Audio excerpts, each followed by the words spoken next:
A lot of people go up the value chain, differentiate yourself, so you're not very sensitive to pricing changes or cost changes. So that, I think, will continue on to be a theme, given what we've been seeing, the flux in the agenda. The second is, we've seen enormous momentum in multi-sectoral efforts in this industry to actually solve for our own issues. And I thought that that's a key theme because we have the ability right now to make palpable, sustainable change in the ecosystem. And it is up to us to say, we're going to be part of it, we're going to fix it, or we're just going to complain and throw rocks at the problem and not be part of it. So involvement in the on of innovation and technology and contact centers many years from now. And I think we can't escape that. I think we get to see continuous studies, continuous trends of self-service, of auto agent advancement, of social media being used to engage customers.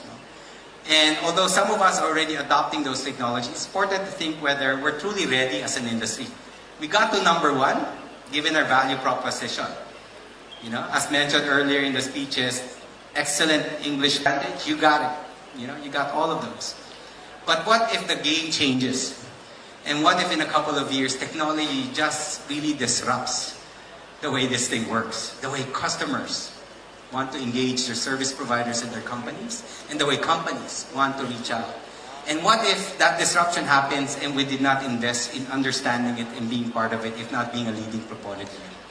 Then our number one position, a couple of things about this one. So some insights again. And some of this we got from talking to our members and some we got from the analyst report and exchanging views with our partner associations. So I think about voice. And here's our view, because we get to dialogue a lot also with our members, we do these surveys.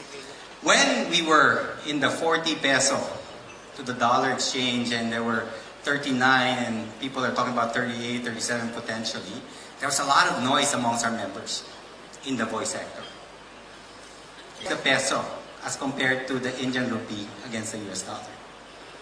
Okay? And if you look at today, the peso is back to 44 and the rupee is more than 60 now, trending in the high 60 plus range to the dollar. So by just the currency change that has happened over the last 2 years or 18 months, you automatically have a 35-40% dollar conversion difference, which is a big thing.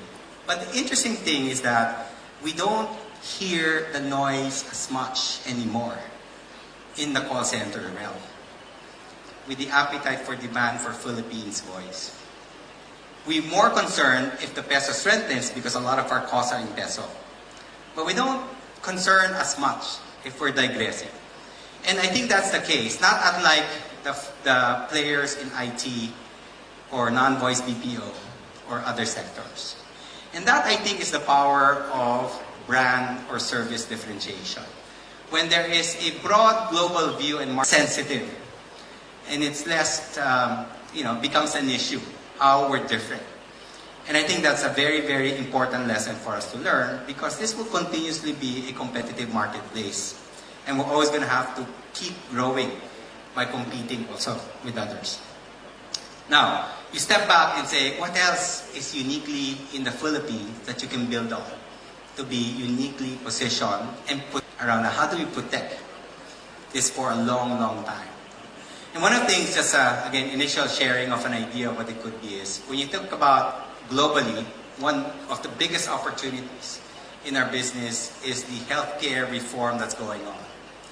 Primarily in the US, but every other developed countries are actually having to grapple with it. When you're seeing transforming the cost base and the way healthcare companies are taking care of their patients, that's a huge, huge global, a lot of really good medical practitioners, nurses and doctors, who are now starting to join healthcare information management companies.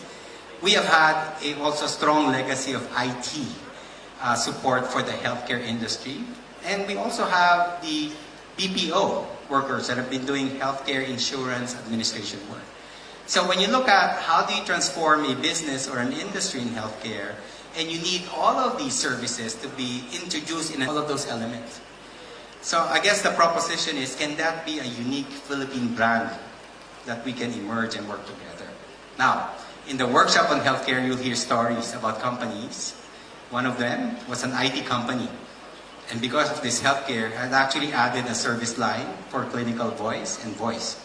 Because again, it's the opportunity to be an integrated service provider as the healthcare companies are trying to reform their business.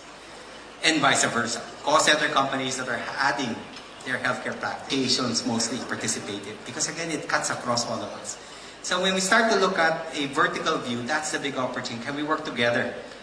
You know, can we expand our service lines, or can we do partnerships, or how can we do to have a united country front to be the preferred destination for healthcare services and transformation? That I think would be a next one. But again, that's the essence of this particular theme on expand our differentiated services. I believe we've done it for voice, and it's the second opportunity for me is multi-sectoral efforts. As you saw in the survey, cost is an issue, talent is an issue, and if you look at the most voted issue, it's always going to be talent across the board. And essentially, if you've been tracking industry work, we've done a lot of work on talent. It was mentioned earlier, we're working with the Commission in Higher Education as an industry to introduce a 21-unit curriculum called Service Management. That's actually designed by to actually provide a track in grades 11 and 12 for our industry. So, what does that mean? There's a lot of attention and collaboration the government is providing us, and even funding to actually make this happen. The one thing that needs to step up is somebody's got to do the job. It's one thing to say we need to fix education, we need to fix talent, we need to fix the quality of our graduates. It's another to say, okay, who's going to do that? Who's really going to create the solution? Who's really going to project deploy that? We want to do this with you.